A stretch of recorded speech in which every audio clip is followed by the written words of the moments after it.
Welcome to the Hamumu Halloween Home Horror Hoedown, the podcast where we watch scary movies so you don't have to. From award-winning to completely unknown, we take them all way too seriously. I'm your host, Mike Hummel. And I'm your host, Solange Hummel. Now, warning, we use a ghoulish number of spoilers, so watch the movies first. Second warning, we don't know anything about anything, so don't take us seriously as we take these movies seriously. Michael? Solange? Here's the thing. What's the thing?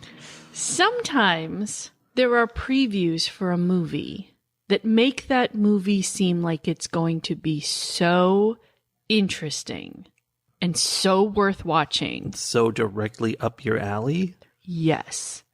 That one waits for months in order to go see it.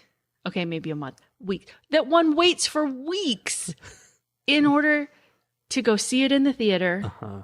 And then one goes to see it in one's theater. After the waiting for weeks. After the weeks. And that movie is exactly as interesting and right up one's alley as one thought it would be. Sully, we already finished our review of Your Monster. No. It's time for another movie review. Absolutely not. No, we finally got to go see Heretic 2024. Starring Hugh Grant, which you're not going to find a lot of horror movies starring Hugh Grant. That was one of the things I was intrigued by, because you know what? I know he always plays the goofy love interest. Mm-hmm. Bumbling, exactly. But I have always felt like he has just the right thing to also be creepy. Well, I think he does. On our way to the theater, where we saw this in the theater, I contemplated whether Tom Hanks has ever played a villain in reference to this issue. And I don't know that he has. And now that you mentioned that, I wonder if he has the capacity in that same way. Here's the thing. I don't want to say Tom Hanks doesn't have the capacity, because I believe he has the capacity. Mm-hmm. Do we, as the audience, after a lifetime of Tom Hanks being Tom Hanks, have the capacity to see him in an evil light? I'm not sure. I'm pretty sure I don't. I think if I saw him trying to be the villain in a horror movie, I would not believe this horror movie. But Hugh Grant, I fully believed this character that he was creating for Heretic. Tom Hanks has played villains a few times, according to the internet. In Elvis, apparently there's just a movie called Elvis, or maybe this person is using shorthand. He is, quote, definitely the bad guy. Lady Killers, someone mentions. They don't mention anything about what happens in that movie, just that he must be the villain. In Cloud Atlas, apparently he plays 2 villains and 4 characters total. Oh, I remember this movie. I never saw it, but The Circle from 2017, not the horror movie that I've seen and I think reviewed for this channel, but it's a social media thing. Ironic because of the TV show The Circle, but it is about some kind of social media thing, and I think he's like the Mark Zuckerberg of it, which obviously villain. Okay, but I'm not... Okay, I don't know any of these movies, so I can't speak to who he is. And then someone else said, David S. Pumpkins. That's an SNL character. See, yeah, I stand behind. I don't think he... are any of these true horror movies? I don't think any of these are even semi-horror movies. He just happens to be the villain in various types of movies. Yeah, I think there's a difference between villain in a story and villain in a horror movie. And I can't see Tom Hanks as a villain in a horror movie. But I can see... Oh, I'm just saying, can I tell you what would be so awesome? The next Friday the 13th movie. Jason's throughout the movie just killing people in his hockey mask, // blah, blah. We get to the very last, the final girl. He's got her in a corner and she's, grabs onto his mask and rips it off in the process of defending herself. And it's Tom Hanks. That would be interesting. That would be funny. Huh. And that's the only part he'd have to be in since he's got the mask on for the rest of the movie. Yeah? I don't know. Anyway, Anyway. Since we did not review a movie that has Tom Hanks in it Not at all. at all. But Hugh Grant has the villain capacity. That's the point. Yes. And I think is somewhat surprising. I would not have put him in a role like this, but once I saw that he was in it, I was like, oh yeah, I can see that. Well, and specifically, I think the role he's playing, because he is, he's not a creepy, I mean, he's super creepy, but he's not trying to be creepy. He's trying to act nice and he's sincere. Just like not, he doesn't want to scare them off. His whole gig is trying to lure them in with very, not normal, but very friendly kind of behavior. And very, very like cautious, like, oh, I'm so sorry. I didn't want to make you uncomfortable. It's that Hugh Grant awkward charm that he has used through his whole career in characters. And now we're pointing out, like, this movie points out that awkward charm has a dangerous edge to it. And I think one of the more interesting things about the movie is that point that we often have these kind of bumbling, goofy, awkward heroes or main characters in shows and movies. And the women who are around them are just smitten with them, right? Yeah. Whereas I think in real life, when you have that, it tends to, at first you're like, what? I don't know. Like, it's not as charming as men think it is. Well, in this movie, it was not. They were uncomfortable the whole time. And Yes. questioning whether they should continue. And it's like, I forget what we just watched, but we saw recently a movie about that same element of you're not physically trapped, although they were physically trapped. You're trapped by social convention. You're like, oh, it'd be really awkward of us to leave now or to say, hey, you're being really creepy. I got to get out of here. Yeah. That was that's you taking it up a notch. Yes. That was the one where the family went to visit the other family after they met them on vacation. Yes. With the teddy bear or whatever. Don't speak no evil.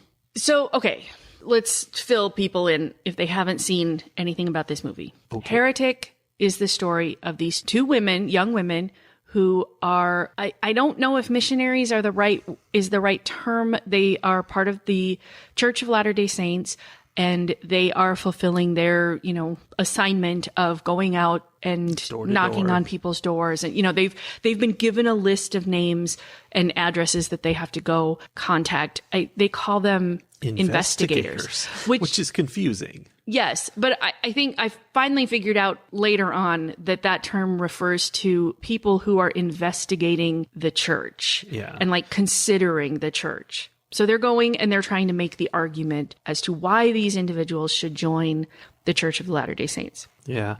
I think it's so weird because that activity has been around for decades, if not centuries, from various churches. And that means it works. Like, there are actually people who someone comes in their door and is like, hey, you should follow our religion because of this. And they're like, yeah, okay. What? I mean, I don't think they're cold calling these people, but I see your point. Yes. Well, he even makes that point. He's like comparing different religions and saying he's got a big list. He is very aggressively opposed to the kinds of religions that go and proselytize to the masses, and try to door-to-door salesman their religion. He is very dismissive of that and looks down on it. He makes a comparison of religions to Monopoly board games, and the Church of Latter-day Saints is the Bob Ross version of Monopoly, right? It's all capitalistic nonsense. Yeah, it's trying to him build itself like a company. Yes. In a very almost multi-level marketing kind of way. He very much puts them all in that same category. Yeah. Whereas he is not a non-believer, which is one, is an interesting aspect of the movie, is that it's not that he is an atheist or an agnostic or a non-believer of any kind. He is a fervent believer, but he doesn't believe in what he calls the iterations of the one true religion from, I don't know, I guess he worships what he thinks is the very first religion to ever exist. Well, according to what he says it is, I guess Yeah, that's a big spoiler. I mean, this whole podcast is a spoiler. I know. So they come and they're trying to like convince him to be part of their religion, and he turns it around on them in a way. Like he's pretending he's trying to convince them to be part of his religion, when in fact he's really just using his religion as an excuse to keep young women in cages and murder them, which, seems to be kind of the path that a lot of religions take. Exactly. If we are to believe kind of where we end up at the end of the movie, as far as all the various lies he's told, if it's true, then that is his religion. His religion is that he needs to control them. Yes. Well, yes. So he eventually comes down to his religion is control. The only thing, the only religion is control. All the others are false iterations. I think he has a point there. It's like kind of crooked, because I would agree that the first time someone came up with religion, some caveman was like, hey, God says you should give me your meat. Yeah. That person was realizing they could get other people to do things for them by pretending there was something going on. And it's always been that. It's a way of getting people to act the way you want them to act. I would venture to say that it wasn't even necessarily that selfish to begin with, because I think it's part of society. The beginnings of those like belief in a greater unseen controlling entity, and there's that word controlling again, was more about explaining what was going on and trying to influence things that we don't as human beings actually have influence over, like the weather or the sun or the moon. But then when you start as, if we don't burn some of our wheat, the wheat won't come back next year. We all have to do this thing so that we can all eat the next year. I think there was a point then where someone realized, if they do this just because I tell them this unseen entity wants it, what else will they do? Well, and then there's the little scams, we're going to have to burn the wheat. So put your wheat in the burning hole over here. Yes. And I will make sure that it gets burned. And I have logs over next to the wheat that I burn, and I keep the wheat for later. The thing is that belief is so easily corrupted. Yeah. And whether it's being in power is what's corruption. Yes. And whether that's, I'm going to use this so that everyone is giving me a little bit of the wheat that they worked for and I don't have to work as hard, or I am angry at this woman who made me feel bad about myself in some way. So now we have to burn her at the stake because it's always about God burning. said to. Or whether it's about, I should be allowed to have a thing that I want to have that otherwise I wouldn't be allowed to have. Yeah. That becomes so easily corruptible. They bring that up regarding Joseph Smith. He says how polygamy was Joseph Smith's idea because he didn't want to be in trouble for all the affairs he was having. Right. Which I believe that. I have no information about it. I just am ready to believe it. Well, I mean, I think you and I are both fairly ready to believe the worst of anybody.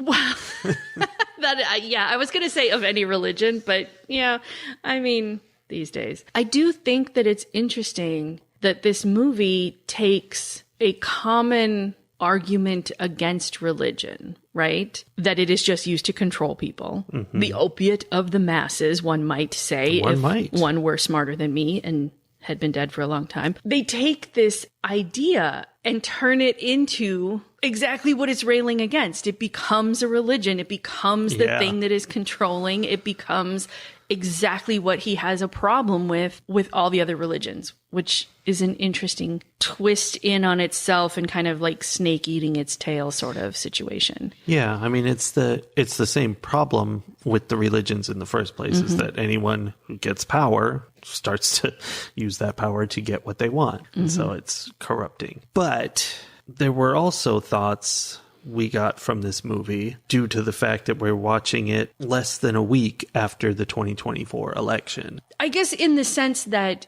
in watching this movie, everything I saw in it was very much filtered through the fact that we just elected someone whose only purpose for wanting to be president is control and power into the position again, despite the fact that he has been very clear that is why he wants to be president. So, and that he's going to do bad things, and he's let us know what they are, and that's okay with everybody. Right. A majority of the country was like, yep, cool, we're on board, which, again, tied to religion. Like, there are a lot of religions where they treat the people who follow their religion, or at least some of the people who follow the religion, terribly. And those people continue to follow. Yeah. For whatever reason. But I think a lot of what I took from this movie was connected in some way to either the election itself or everything that we've done leading up to the election, or the fears that I have of what will result from the election. Yeah. Particularly so when he finally presents them with two doors, they have a lot of philosophical discussions, and I don't know that in a podcast we can adequately talk about that, other than they are fascinating discussions, or at least I was fascinated by them. It was a lot of fun. And they kept kind of twisting, where's he going with this? And then it goes a whole different direction. Yes. And then the girls were making really interesting points and were very well spoken about their belief and all of those things. Although you could definitely see the training that they had. Yeah. But it was also fun when they would call him out on something that seemed like a smart point, but then they call him out and you realize, oh yeah, that he's really cherry picked his way into that. And there's so much else that's a part of that makes that not true at all. Yes. So there's a lot of that in the movie. And I think that alone makes for a movie I would recommend that people should watch, just because there's so many thought-provoking ideas. Mm-hmm. But then he finally, we get to the point where they're trapped in the house. They can't get out. He tells them, you have these two doors. One is belief, one is disbelief. He's telling them that these two doors, one of them is going to lead them to the outside and they're going to be able to go on their merry way. Which one? Are you going to stick with your belief and trust that God is leading you to safety? Or are you going to admit that you don't actually believe and be honest and trust that honesty will lead to your safety? And the one girl, Sister Paxton, immediately is like, yep, that's fine. You're right. You don't think we should believe. You are absolutely right. You've made some really good points. I'm going to go through the disbelief door. Which all I could think as I was watching her do this was how many times in the past week we have heard the phrase preemptive acquiescence. Yeah, absolutely. She had no idea what was behind that door, but because she was afraid of him and she wanted to live, she's like, yep, you're right. I'll do whatever you want. I will throw away all of my beliefs just so you'll let me live. There's a lot of that going around. Yeah. Sister Barnes, on the other hand, was like, no, I still believe. Do you still believe? If you do, we go through the belief door. That's what belief is all about. Mm-hmm. It was it was a very interesting question. And from what I had seen in the trailer, I was expecting them to enter a maze of trials and traps and a series of challenges where they'd be faced with moral dilemmas or something. Mm-hmm. No, both doors led to the exact same room. Right, because he had no intention of letting them go, which we all knew. Yeah. Right? When they got down in there and they're like, oh, yeah, there's two stairways that come down to this room. Mm-hmm. I was like, yeah. It was funny for me because I actually was like, oh, which of these doors is the right door? Even though I knew, I'm like, this guy is going to murder them. He's not letting them go. But I was like, well, but maybe they just picked the wrong door. Yeah, no, that's not what it is. And then they have adventures in this one room. Mm-hmm. And there's just so much. It's twists and turns and twists and turns. Not ones I expected. Mm-mm. There was definitely a point where I was like, this might be supernatural. Mm-hmm. Something's might be going on here. Just because the characters said it was going to be supernatural. And I'm like, okay. And then that was me just buying into what someone says without questioning it, which is annoying. But, then they sort of outwit him. They're kind of on his level, pretty much. They're about equal. But, there's a lot of back and forth of smarts that result in who's going to win and who's not. And that was fun. just what I want to watch. It was fun. It was a lot of thought-provoking, challenging ideas. I say that coming, like, I very clearly, and I'm sure anyone who's listened to a number of these podcasts, I think, is probably already very aware, I am an atheist. I do not believe in God of any kind. I don't have that kind of faith. I place my faith in other things. My faith in humanity, as misplaced as that seems this week. You know, in connection, in nature, you know, in those sorts of things. I don't have a supernatural belief system. So I was very much watching this movie from that perspective, right? Mm-hmm. But it was interesting. Like, there were a lot of interesting things that were said about why other people have the belief systems that they have, which maybe is only interesting to me because I wasn't even raised in religion. Like, I think a lot of people who consider themselves atheist were raised in a religious environment and then found their way out of it, you know, learned disbelief. And I was never raised in a religious environment at all. I never had any religious beliefs to unlearn. So I just find the whole thing fascinating. Yeah, me too. I feel the same. But I think I would be really interested in hearing how other people saw this movie, both people who have left faith behind and people who are still, you know, who still have faith, whether it's a tepid faith or a strong faith, you know, like all of those. I think this movie would be different for each of those different belief systems. Well, and I think in the end, that's irrelevant to what happens in the movie. Like, this movie could take place in a world where God is ruling over everything, or in a totally atheistic, materialistic world. It's not the point of the movie. The stuff he's doing is not legitimate. It's all kind of fakery just to get what he wants. Mm-hmm. And then it just becomes a question of, is this making the point that religion is bad, or is it something to be challenged? And to, you know, is it reality making the point that religion is bad, or is it the devil making the point that religion is bad? I think, you know, is kind of what it would come down to. I don't know. It was so interesting. The other thing that I was thinking that was kind of related to our political environment lately was how he is a phrase I used with a friend recently, where I said, tyranny holds within it the seeds of its own destruction. Yes. And I don't know, like, I probably heard that somewhere from someone who is much smarter than me and has also been dead for a very long time. I don't know where I got that from, but I think it is true. I believe that to be true. That is one of the faiths that I have, is that ultimately tyranny fails, because you can only tyrannize someone. You can only oppress someone for so long before they no longer fear dying to escape your oppression. And when someone is willing to die to escape a situation, they'll do anything. Yeah. So he had created this system where eventually there was going to be someone who decided it was worth it to fight back, even though they knew they were going to die.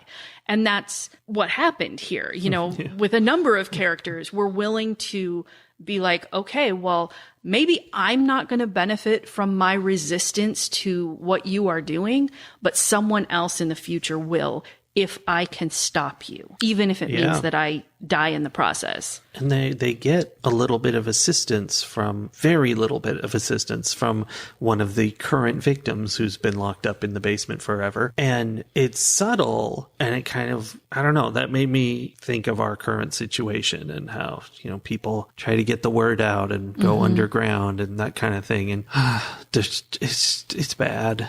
Mm-hmm. I don't know. I mean, I think the hope that I took away from it, the positivity that I took away from it, was that it was a tiny thing. She added, 3 words to the script that he gave her?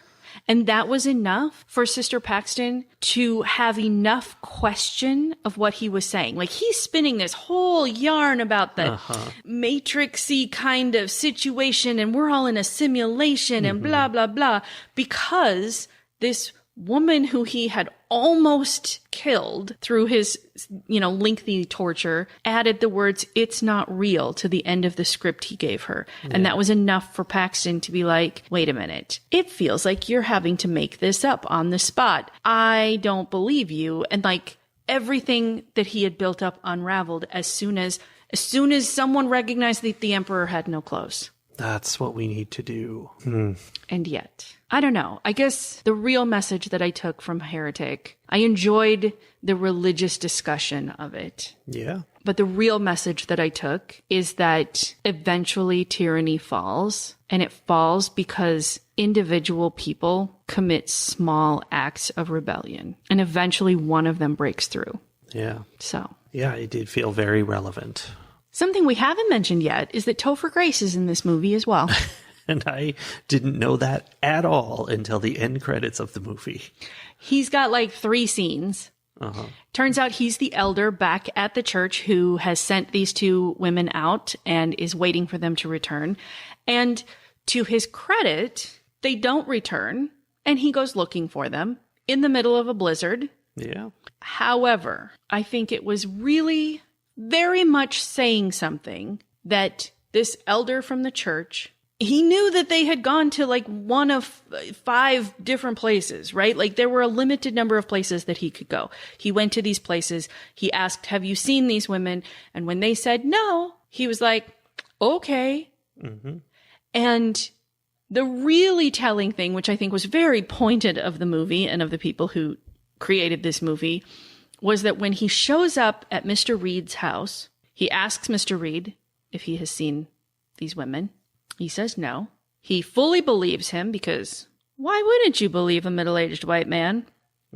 He starts to leave. He second guesses himself. He comes back and he's like, I would be remiss if I didn't ask you if you've received one of our pamphlets, you know, and he gives him a pamphlet. Like he has to do one last like evangelical moment before heading off and being like, I don't know, I guess they're gone. Yeah. And it was very subtle. And I didn't even think that while we were watching the movie. It was after when I've been thinking about this movie a lot since we watched it. And I was like, yeah, the church sort of looked after the women that they sent out to talk to strangers. Sure. Kinda.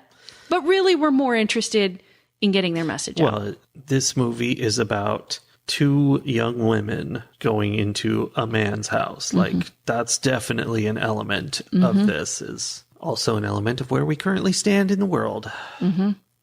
And, you know, there's a very little hint. It doesn't come out, but if you read between the lines, there's a little bit of they knew the rules. They talk about the rules. They knew they weren't supposed to go into that house unless there was a woman present. And they believed him because he had awkward charm when he said, oh, my wife's in the other room baking a blueberry pie. Yeah. And so they put themselves, if you want to look at it through a very societal lens, these young women put themselves in harm's way. Yeah. What did they expect him to do? You know. Fair. Yeah. Ratings. When you watch a movie and someone has written out the plot and, you know, it's got twists and turns, this guy turns out to be a double-crossing spy and all that, and you're like, oh, okay, that's interesting. That's a lot of fun. That's my favorite thing. But this movie is one of those, but then on a much more granular level, there's twists and turns to the conversations. Like, this movie was written very carefully to where one of the fun things is, I'm sure you've all seen it in the trailers, there's a blueberry pie candle that he's burning for them, and they don't know that's what it is. They just smell blueberry pie cooking, so it reinforces his little plan. And then later on, he's talking to them and being like, you saw the candle. You knew. And if you didn't know, it's your own fault. I gave you all the necessary pieces of information. Yeah, there's so much info he gave them. And there's so much to that and so many layers where it weaves in and out and they come back at him with their arguments. And I don't know. That's what is good to watch. And I kept having fun like a twist in a movie, except it was just a little twist in their conversation. Just really entertaining throughout and nothing but things to think about. Like, just the whole movie is one idea after another to contemplate and it connect to other things. So that's just wonderful. We should all be thinking. Thinking is great, and it's clear that it is a very rare activity, and we should all be doing it. So I think that I will give this movie 5+ spike locks out of 5. Ooh. And I'm always very hesitant with the plus. I know. But, like, I don't know. I'm just trying to... It's just the place I'm in right now. I really want to reward this movie for trying to get people thinking. Mm-hmm. That's all. That's an interesting point, that like we happened across this movie at exactly the right moment for it to be meaningful on many levels. And it's very likely that they meant for it to be meaningful on these levels, but we were primed to be ready to pick up what they were putting down. Yeah. Yeah, I honestly thought I was going to be the only one. I know. Giving this a 5+ I can tell because when you're that's stingy happening. with the pluses. I'm very stingy with the pluses. I like to be legit. I feel like it's been a very long time since I've given a movie a 5+. We have, or very rare in the last year or so. Mm-hmm. We have not come across very many movies that really grabbed me the way this movie grabbed me. That really made me, like, I was completely enthralled in what was going on the screen. And it was people talking to each other. That's most of it. I had to pee in the middle of this movie, and I kept trying to hold it, and I'm like, because that was the big thing, is there was never a moment where it was okay to not be watching. Because you never knew when the next twist was going to come. You never knew when the next big revelation was going to happen. This is a movie where you want to watch every bit. Yes. So I enjoyed this story immensely. I 100% agree with you about how it's twisting and it's thought-provoking and it's a thinking person's horror film. I know that's not everyone's cup of tea, but if that's something that you like, this movie does it very well. On top of that, it was amazing to look at. Like, there were the sets and the scenes were they were done so well. Everything was so visually stimulating, not overstimulating, but there was a lot to look at. There were a lot of things to notice. There were very intense details. Yeah. It was perhaps in line with something like a Rob Zombie film in the level of detail that was included. I see. I think it was a little more heavy-handed perhaps in that, it was like zooming into things that were later going to be important. Whereas I don't think he does that quite as much, but the detail was there. Also, there were essentially 4 people in this movie. One of them was only there for a little bit. There were 3 people carrying this whole movie. Well, there was also the pie-eating lady. But, like, the majority of this movie was carried by these 3 individuals who all did a fantastic job. Mm-hmm. Like, the nuances in the looks that they gave each other and that they, like, the expressions, the micro-expressions that happened as these girls were like processing what was going on and how are they going to get out. And like, you could tell how they were feeling all the time. And Hugh Grant made a fantastic, creepy, hyper-religious whack job without it feeling weird and forced. Like, this was Hugh Grant being typecast only in a horror movie instead of some goofy rom-com, right? Like, and I think that's just so amazing that could happen. So, yeah, I also would give this movie 5+ spike locks out of 5. Very good.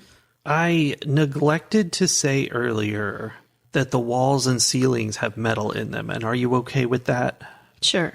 Okay, good. The weirdest question anyone has ever asked. But it came around. Of course it did. And Everything I did. was thinking about it the whole time. Yeah. Fantastic. It's fun to go to the movies. It is fun. I sort of feel like our opportunities to go see horror movies are going to falter just a little bit in the theaters because we're now entering the Christmas season and it's going to be a lot of snow-covered villas and whatever. But I'm sure that we will find interesting horror movies to watch no matter what. Oh, well, there's always Tubi. There's always one of the 14 Bad Ben movies that we have yet to see. I know there's so many left. I checked the list. So Yeah. exciting. All right. Well, you'll have to come back next week to see what we decide on. All right. We'll see you then. Bye. Bye.